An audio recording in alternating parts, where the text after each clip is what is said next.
संभाला अपना आपके। बाबू को लेके जा, जा बेटा जा।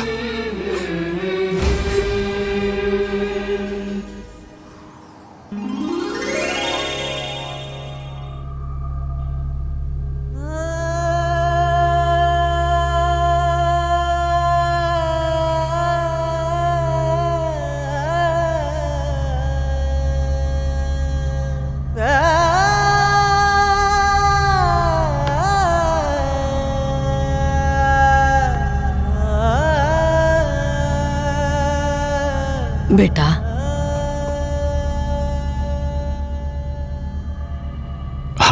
हाँ माई। कहा सोचा तारा? कुछ ना माई। हमरा सब पता बा। अरे गीता के गैला ये दुनिया से 1 बरिस हो गई, लेकिन अबहियो तो ओकरा के भूला आने का पहले। तहार अगर ये हालत रही था, बचन के सहारा के बनी? अरे कुछ सोच। देखा बेटा, जौन होके के रहे तौन हो गई। तू सोचा बियाह करला। अरे इतना लंबा जीवन बा, तहार पहाड़ जैसन जीवन कैसे कटी? ना माई, हम बियाह नहीं कर सकब। हमरा केहू की जरूरत नहीं है। तारा जरूरत नहीं है तो बच्चन के तो जरूरत बानू। हाँ?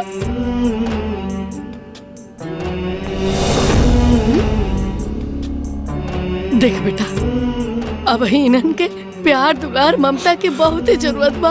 और ही ना एगो माई के अलावा केहू नहीं के दे सकत। लेकिन भाई, हमर बात मान। अरे भाई पटीदार केहू के ना होकेला।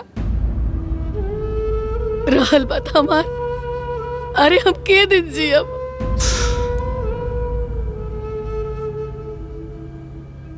अरे हम तो पाकल आम बानी, कब हम टपक सकतनी। ए बेटा, तू हमार बात मान ले, दूसर बियाह कर ले, यही में सबके भलाई बा। लेकिन भाई। अरे लेकिन कुछ ना।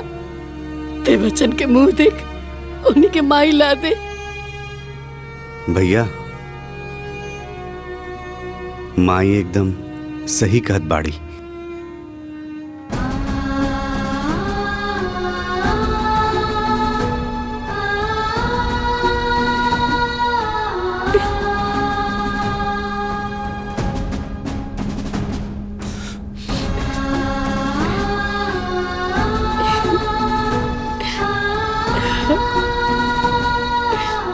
ए माई, सब ठीक हो जाए।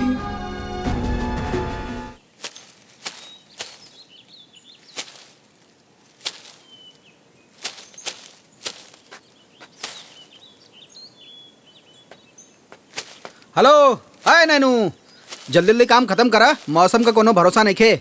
जी मालिक। ठीक है ना?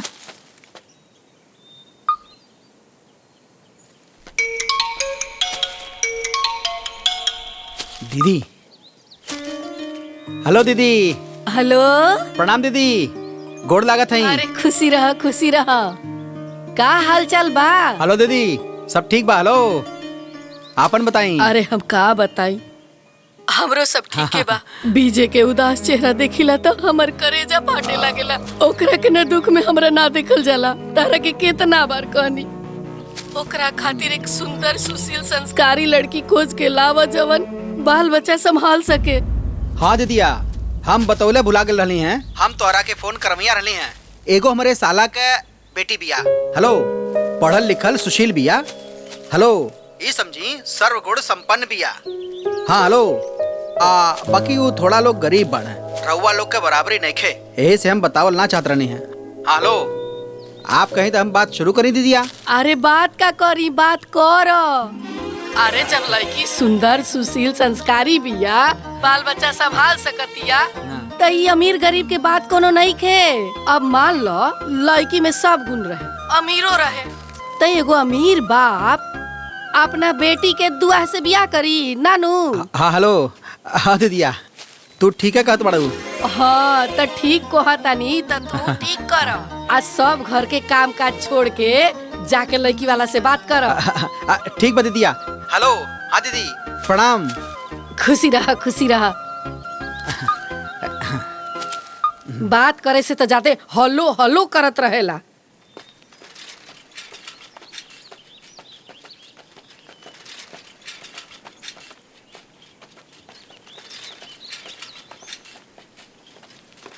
चलो जा तू।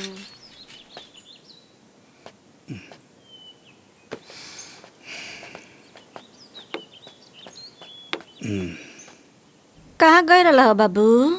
माई हाँ सुमन के रिश्ता खातिर गई लनी हाँ। तक का भेल, कुछ बात बनल हो? जहाँ जहाँ गईली हाँ सब इतना दहेज मांगत हवा कि हमरे जैसन गरीब आदमी के सपराव कहाँ से होई। हे भगवान, केहू के गरीब मत बनई हो। अगर गरीब बनई हो दी हो तो ओकरा के बेटी मत दी हो, न तो कुल दहेज के लोभे कुल जिए दी हो सन। ना ये बाबू। सुमन, बेटी सुमन पानी ले ले या। जी बाबूजी, अब ही लिया होता नहीं। तू रहे दा, हम लेके जाता नहीं।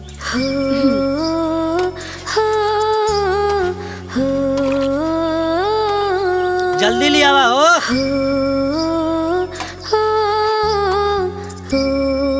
ली।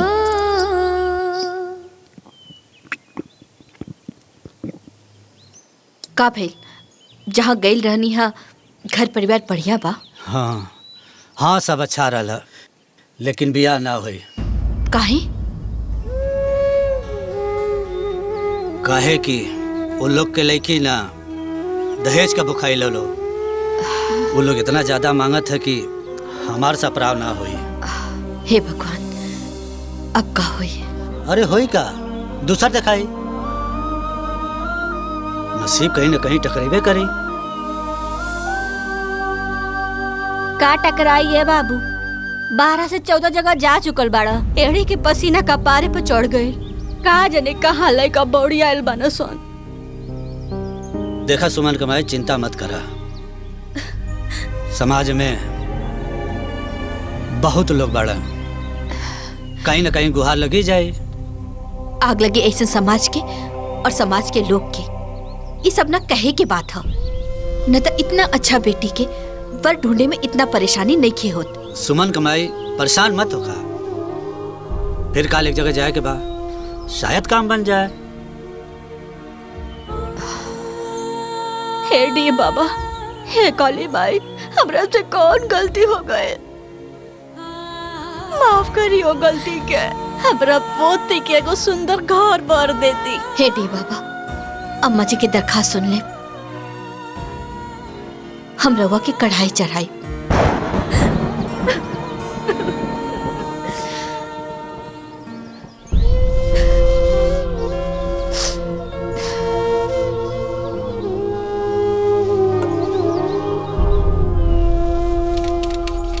दादी आराम से पिया, ना तो मुंह जल जाए। अरे जीजा जी, प्रणाम प्रणाम। अरे हाँ आई बैठे। फूफा जी आ गई नी। खुश जी रहो नमस्ते। बाबू। गोड़ लागत नहीं। खुश रह। कैसन बानी रहुआ? दीदी के का हाल चाल बा? हम हो ठीक बाड़ी, वो एकदम ठीक बाड़ी। अरे फूफा जी, पुओ के लिए आयल रहती। कितना दिन हो गल, तनी भेंट मुलाकात हो जाए। अब वो डायरेक्टर तोरे ब्याह में ही है।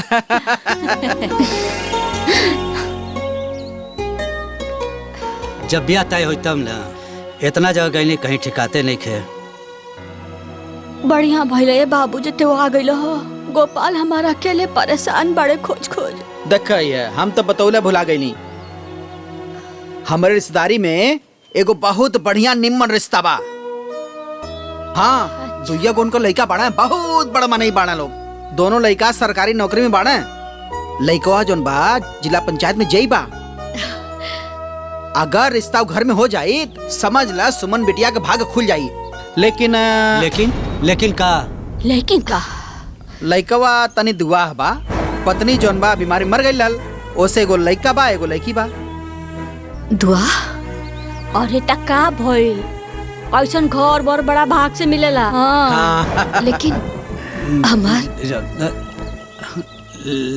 लेकिन कुछ ना। जीजा जी, आप वहाँ बात करें। अरे बातचीत का करे बा? बातचीत समझ ला, सब कुछ हो गइल बा। अरे समय निकाल के चला और लड़का के घर द्वार और लड़का देख ला बस। एक दिन का काले चलें, लेकिन जीजा वो लोग ज्यादा दान दहेज ना मांगी। हाँ वो सब का कुल का चिंता तू मत करा, ठीक बना? वो सब हमारे ऊपर छोड़ दा। हाँ ठीक बना, बस तू कल समय से तैयार रही है, हम आए और साथ चल के लड़का देख ले, ठीक रही ना? एकदम ठीक।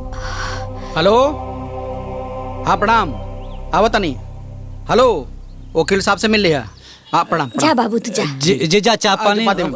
हेलो, बस सब निकल गए। हेलो, हाँ सुना, हाँ वो सब कागज पत्र तैयार रखा। हेलो, हाँ अरे हेलो। बौरा गइल बानी रहुआ।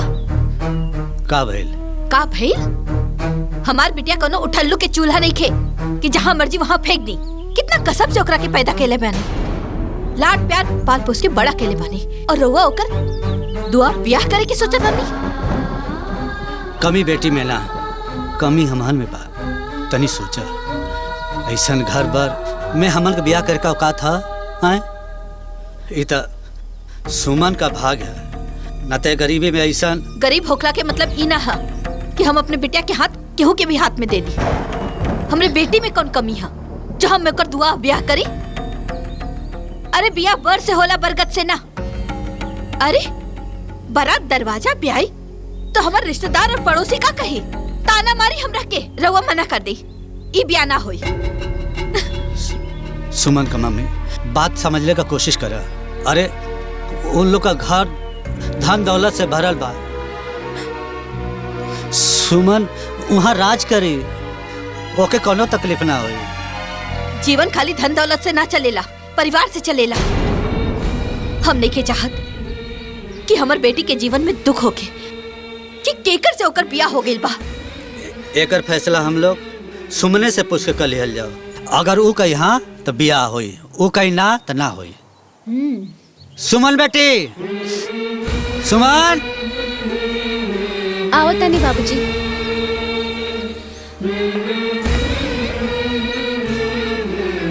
हाँ बाबूजी। बेटी, हमरा और सब बात सुन लेनी, हमके ही ब्याह मंजूर बटे। हमरा के कोनो दिक्कत नहीं खे।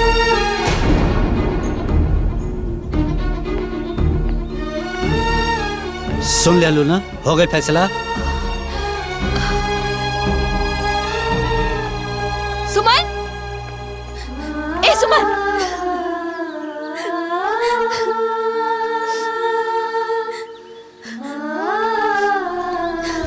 सुमन, तोहरे बाबूजी के बुद्धि पे पाथर पड़ल बा तो का तोहार भी मत्ती मारल गइल बा जो उनकरा हाँ में हाँ मिला रहल बाड़ू। देख बेटा, कोनो फैसला ना बहुत सोच समझ के लिहल जाला, काहे से कि एक बार फैसला ले लिहल गइल ना तो दोबारा फिर मौका ना मिलेला। और शादी ब्याह कोनो गुड्डा गुड़िया की खेल नहीं खे। माई, हम सब सोच समझ ले बानी माई। बाबूजी जौन कुछ भी करी है ना, हमरा भलाई खातिर ही करी। और माई, हम उनकर बेटी है माई, दुश्मन तना ना। तू बेकारे के चिंता करत रहो, चिंता मत कर। हाँ, सब ठीक हो जाए, सब ठीक हो जाए माई।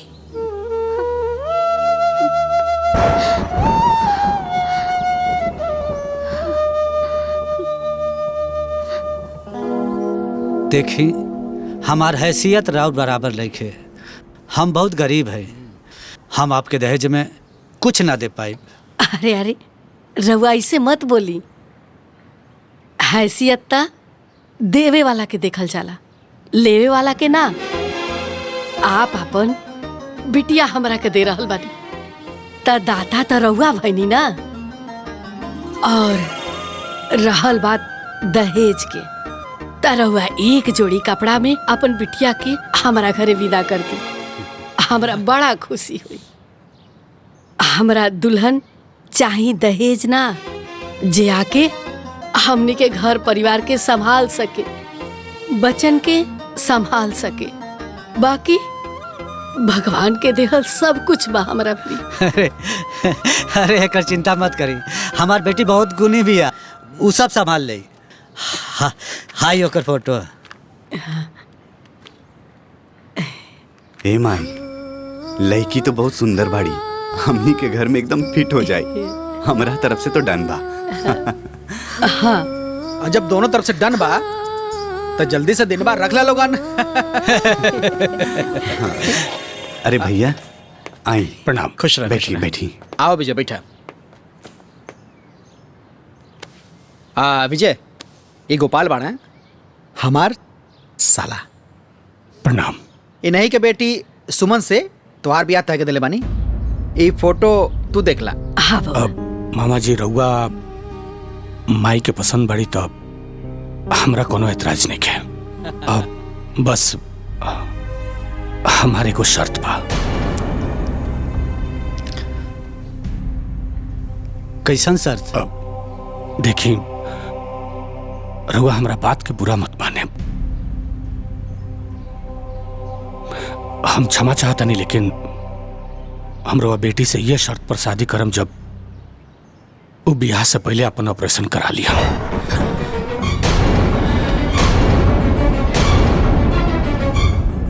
ताकि भविष्य में उनका कोनो बाल बच्चा ना होके। कैसे कि हमके आगे और बच्चा ना चाहिए।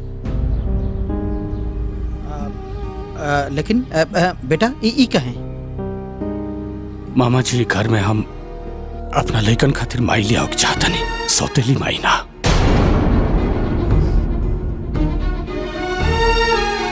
अब क्षमा चाहता नहीं हम।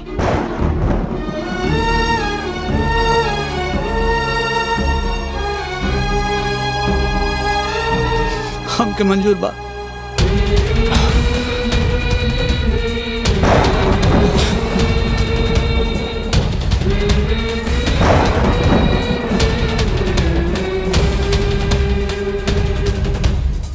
रवा साफे पगला गइल बानी का? रवा के अंदाजा बा कि रवा का कहता नी? हमर बिन ब्याहे बेटी के ऑपरेशन करावे की चाहता नी? ओकर को गुजरल चाहता नी? रवा के पता बा ई को खातिर हम औरत का करे नी? कितना देवी देवता पूजे नी, देवता पितर पूजे नी, कहाँ जाके मनौती माने ली। और तो और अपन माई बाबूजी के घर छोड़ करके एगो अनजान घर में एगो अनजान परिवार के अपन परिवार माने ले। और रवा ओ कोक के बसे से पहले ओकरा के उजाड़ल चाहता नी? हाँ बाबू, दुल्हन ठीक कहता रही। चलो दुआ से बियाह हो तो ठीक बा, लेकिन पहले ही ऑपरेशन हुई ये ठीक नहीं है बाबू। माई हमके समझने की कोशिश कर, हम मजबूर बाड़े। का मजबूरी बा? हाँ ये ना कि वो लोग बियाह ना करी, अरे ना करे तो ना करे, बकिर हम अपना बेटी के नरक में ना झोंकब, वो लोगन के ई शर्त ना मानब। भले ही अपना बेटी के कोनो गरीब से बियाह कर दे, लेकिन वो लोगन के ई शर्त ना मानब। तो ठीक बा, ज्यादा लोग हमके जर खा के मर जाई, ताकि कुछ झंझटियां खत्म हो जाए। बाबूजी ऐसे मत कहीं। माई अगर हमरा किस्मत में यह लिखल बा तो यह सही माई, लेकिन बाबूजी के मत कोसा। इनकर का दोष बा माई? इनकर का दोष बा? माई रहल बात उनकर दूगो बच्चा के, तो हम समझ ले हम कि वो दोनों बच्चा हमरा कोख से पैदा भइल बड़े। बाबूजी रो शादी की तैयारी करी, शादी करते तैयार बानी। सुमन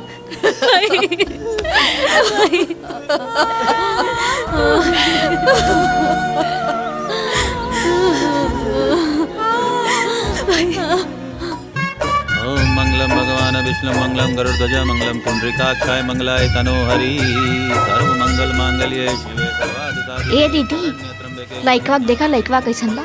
ऐसा लइका से क्यों ब्याह करेला का? तो का करबू बहिन, गरीबी जोन न करा दे। अरे सुनिया के घर दुआर बड़ा ठीक ठाक बा, अकुल पैसों वाले बाड़े। अरे कीड़ा पड़े वो घर दुआर पर, जब लड़की जोग लड़का न रही तो बियाह कैला से कौन मतलब है? सही कहत बाड़ू बहिन, ऐसन बियाह करे से अच्छा बा कि लड़की कुंवारे रहे। अरे ऐसन बियाह कैला से बढ़िया बा कि लड़की के कुआं में ढकेल देवे के चाहिए। सुना जायदा जेकर लड़की से समझी हमनी के का मतलब। ठीक है कहा तारू दीदी। चल